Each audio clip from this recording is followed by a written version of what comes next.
Station, this is Houston. Are you ready for the event?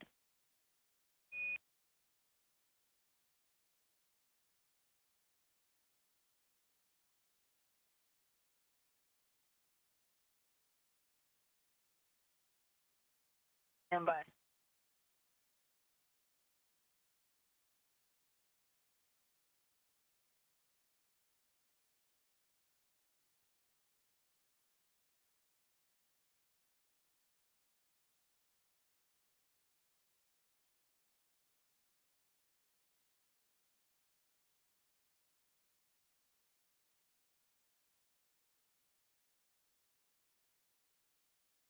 Okay, Houston, station on 2 for the PAO event. First, I moved the camera a little bit, so give me some guidance on any tweaks you want me to make. If you could rotate just a touch counterclockwise, then we should be good.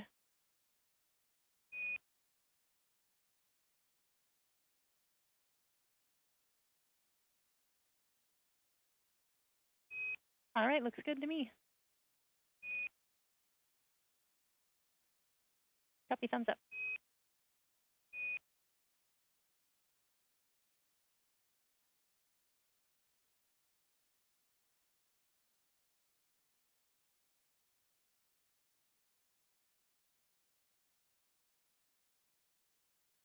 In Houston, station on 2 for the PAO event. Real quick, was it just a change of scenery that prompted the retake, or is there something Jeanette and I can do better on this one?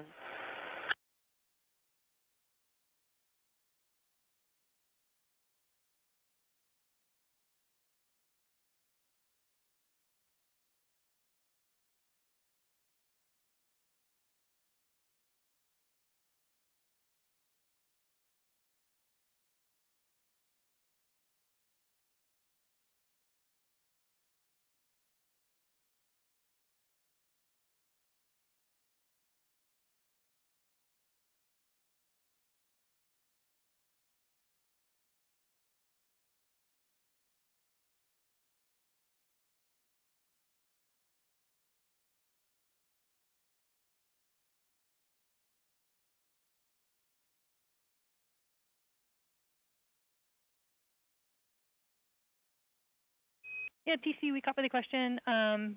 We're good with the scene. This is a live event with Director Robin Gatens. So there's no retake. This is just the Women in Aerospace Engineering Conference.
Houston, station on space to ground 2. We are ready for the event.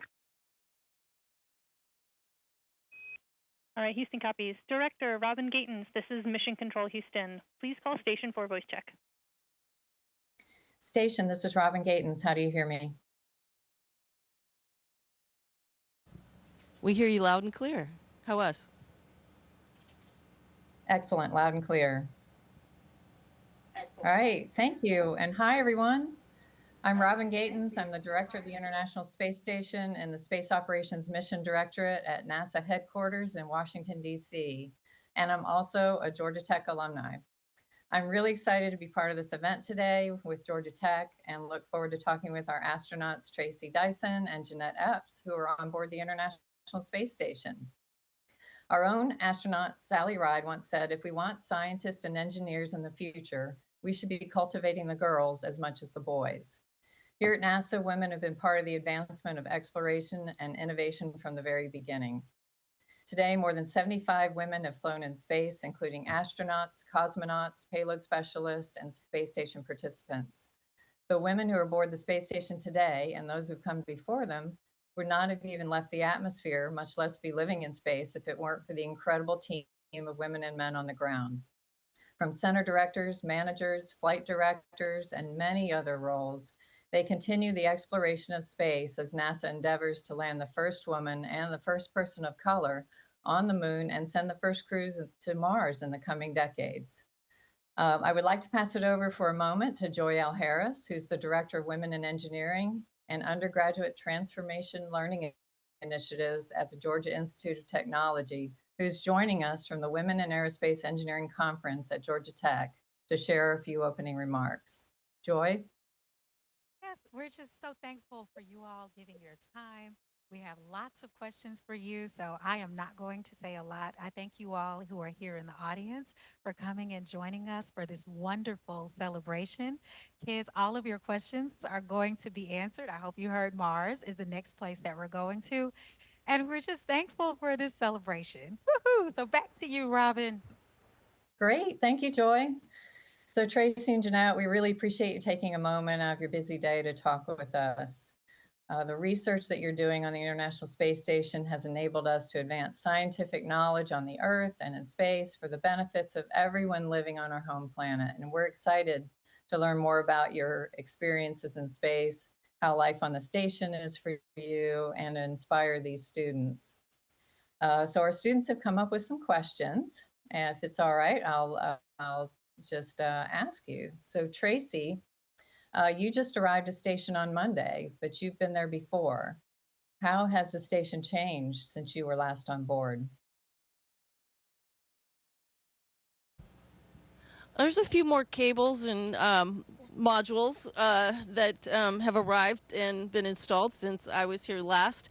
It's actually the thing that's most notable is the science. Back when I was here in 2010, we were transitioning from building the station to actually utilizing it. So now that we're in full speed with utilization and science and technology, it's really cool to see how much the station has grown in terms of its scientific experiments and the principal investigations that are ongoing. Great. And Jeanette, this as a first time on station, how has your experience been so far?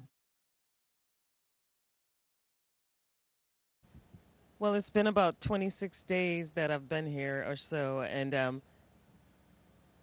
it has been just amazing to see the Earth from this perspective and some of the things that we get to participate in.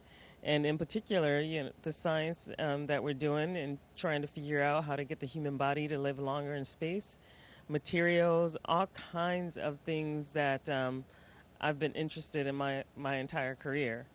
And so we actually get to be the hands and the eyes for the investigators on Earth and be a big part of what's going on to get us further and further into space soon.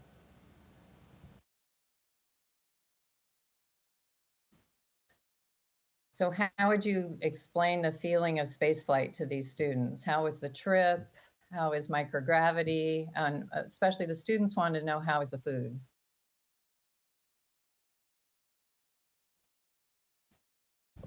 Well, starting with being on the launch pad and the anticipation of taking off, it was far better than I ever dreamed of. I always tell people, I've been telling people that if you had heard the screams from the capsule when we took off, it was like a bunch of people on an amusement park ride and full enjoyment of everything that was happening in that moment. And then once we could get out of our seats and look out the window, and we could see our booster heading back to Earth as we were going the other direction. Absolutely amazing. And then being weightless is a whole other phenomena. I mean, it feels like swimming. It feels like a couple of different things, but there's nothing like it really. And it does eventually become your friend, and you learn how to manage everything that's going to just float off if you don't tether it down or Velcro it down. So life up here is very unique, and it does take time to adapt. I mean, your body's changing. Everything about you is changing. Your perspective on Earth, your cellular structure, your bones, your muscles, and learning to live in space that's everything that has to adapt. And then the food. The food is interesting, and it's actually pretty good. It's very good. You know, I was saying that curry vegetables was one of my favorite things, and other people are like, "Ooh, that doesn't sound good." But up here, for some reason, it's one of my favorite dishes. Also, you know, there's all kind of different things that we have. For example, we have food from Isa where we have duck with capers, or from Russia, we'll have their pureed soups with meat, which are very good as well. So the food is not bad. It's actually better than you think. So I can sum up my experience and the time that I've been up here is that it's been mind blowing. It's just amazing and mind blowing all together. And you know, we're very fortunate that we get to be the ones to be your hands and eyes back on Earth. So you know, it's been a great time.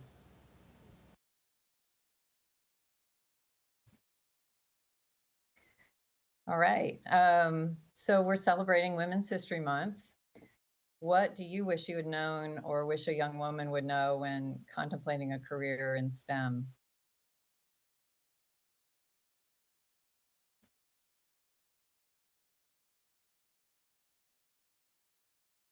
One of the things, like when I was a kid, you know, my parents weren't engineers or scientists, but just having this sense that, number one, that you belong and you can do this. This is yours, you got it. You put in the time and effort, you can learn anything that you put your mind to. It's just, you know, a matter of choosing to learn it. Everything is hard until you learn it. And you know, telling my younger self that would have been probably a big boost because you know there's times when you're like, oh, what have I got myself into? But you stay the course, and you never know where you end up. Maybe even in space.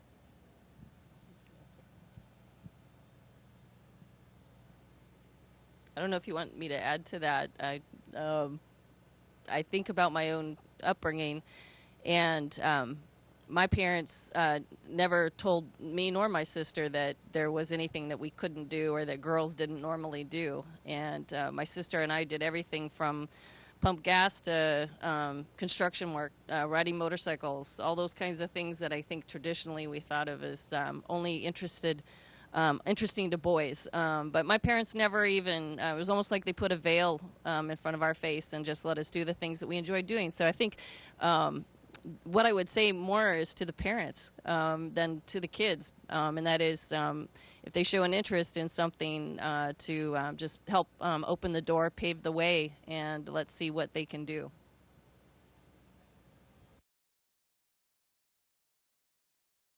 That's awesome. So we're all part of the Artemis generation, and which is the generation that's going to go beyond low Earth orbit and to the moon and to Mars. So how can you explain to us how the space station is enabling that future?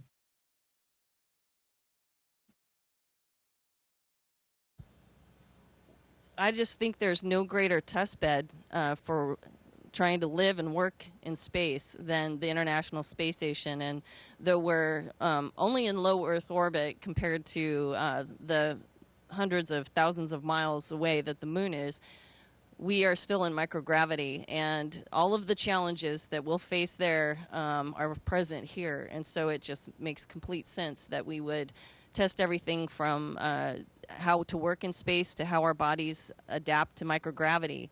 And I think that not only that, but just how we work as a team, not just here on orbit, but also between the crew on board and the crew on the ground and all around the globe. And it's pretty cool to see that we're working together as a global team and not just our own nation trying to get to this great destination that we look at every evening, except when the moon's not out. What are Well, the some of space the station favorite is the projects? ultimate engineering test bed. Before some of our Sorry, favorite projects continue, that we've Jeanette. been working on.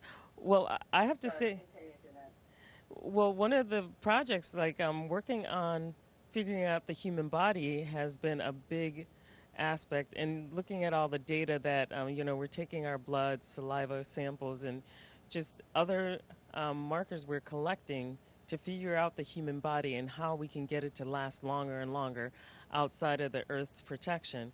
So going forward in the future, we're going to the moon first, which makes sense to have that as an engineering test bed before we go on to do something bigger like Mars. So everything we do here, from the material science, the human body, looking at how materials burn is another big thing in our combustion rack. Looking at how we can use different robotic systems to look at different satellites that can help us in the future, and how to collect the satellites and basically declutter some of the atmosphere around Earth. So there's all kind of experiments that we're doing to help Earth and to figure out how to get our human body to last longer, how to develop materials on the moon, for the moon, outside of the Earth's radiation protection, and then on to Mars. It's one of the ultimate engineering test beds and laboratories, not just in the world, in space right now, in our space. Right. Well said. I think so too. Speaking of technology, connectivity is pretty good from space station. You can get movies, TV, check email, and go online and talk to your families. So how do you spend your time when you aren't working?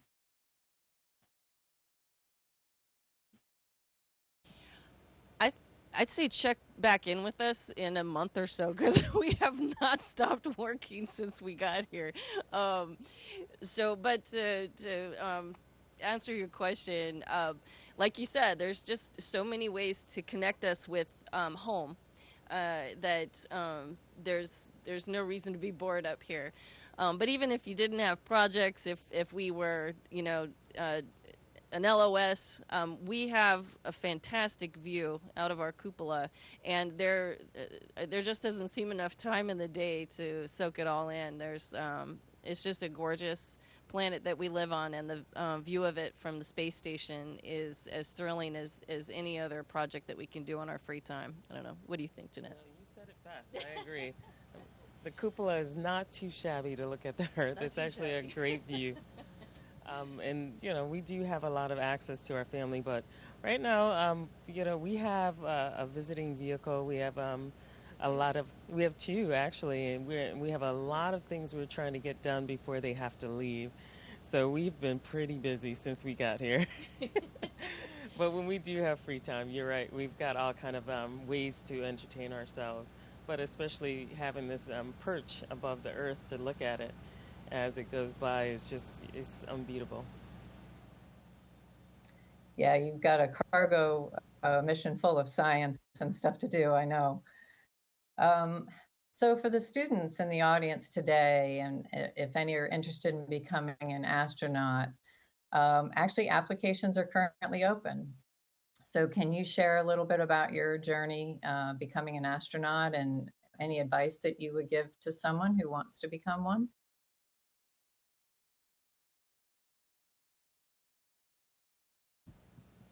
Well, my path is kind of a little bit different than some of the other people who have applied. And I was in graduate school, and I had several friends applying to get into the astronaut corps. They weren't in the aerospace group, but they were applying, but they weren't getting in. They were great people too. It was weird. A lot of them did not get accepted, but they were brilliant, amazing people. And so, I'm looking at these folks, not realizing that if they're not getting in, I'm not gonna get in. So I basically set my career up to be whatever I wanted it to be. I wanted to have a long career in aerospace. So once I graduated, I went on to Ford Motor Company, and I did worked in the research lab there, and then I went on to work for a 3-letter agency that you may know, the CIA, for 7.5 years as a tech ops person. I did a lot of different things as an analyst, and so it was a great way to like really immerse myself in everything aerospace. And then while I was working there, I ended up doing a couple of interesting things that made me realize that it was probably time to apply to the astronaut corps because it was my last chance. And when a mutual friend of ours, Leland Melvin, called me, he said, "Well, they're accepting applications this year. You may want to apply." It was I felt like it was a shot in the dark, and I just applied, and here I am. But really, the big thing that I think students should know is that their careers should be exactly what they want it to be before they apply, or, apply while they're pursuing this career that they really want. And my career was that. So if I didn't get in, I would have been happy, but you got to apply in order to play the game. So if you don't apply, you can never get in. So I say apply early and often if this is your dream, and pursue it with all your heart. And you never know where you'll end up. As your goals go far, you'll go far. If you never have these goals to get anywhere, you won't go anywhere. So I say set your goals big and your passion, follow that passion to where you want to be. You never know, you may end up there. There's no promises that you'll get there, but you never know where you'll end up. You'll do great things anyway, as long as you pursue something that's your passion and it's a goal that's worthy fighting for.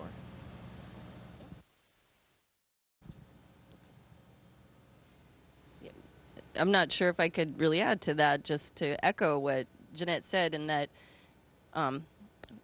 just find out what it is that you really enjoy doing and pursue that thing. And if being an astronaut or working at NASA is something that interests you, then apply, like Jeanette said. And but don't give up on the thing that you really enjoy doing, because when you enjoy what you do, it's going to bring out the best in you, and that's what we want, and that's what you want. So, like I said, I think Jeanette said it best, and just back her up with those words and encourage the kids out there to really take stock of the things that they enjoy doing now. And if they ask themselves, would I want to keep doing this, then I'd say make note of that. That's great advice. I think we just have a couple more minutes, and I know the students wanted to get a photo in front of the screen with you guys in the background. Okay, astronaut says come to the screen. Come to the stage. Come to the stage So now. We have 2 minutes, and we want to while take a they're photo doing with that, you, lovely ladies. Just smile. Come to the stage now. Just don't cover the astronauts. Step up on both sides. Step up. Come on. I know they were also Let's see how interested in seeing quickly you elementary float. school students can come to a stage. They're waving at you. Oh, don't float away. All right. They wanted to see him float. We have 1 minute. All right. The students turn around and face the camera. Look at your teachers.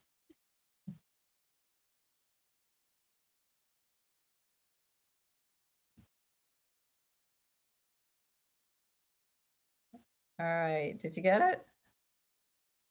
Yes. All right, we got it. Thank you all. Thank you Okay. all so much.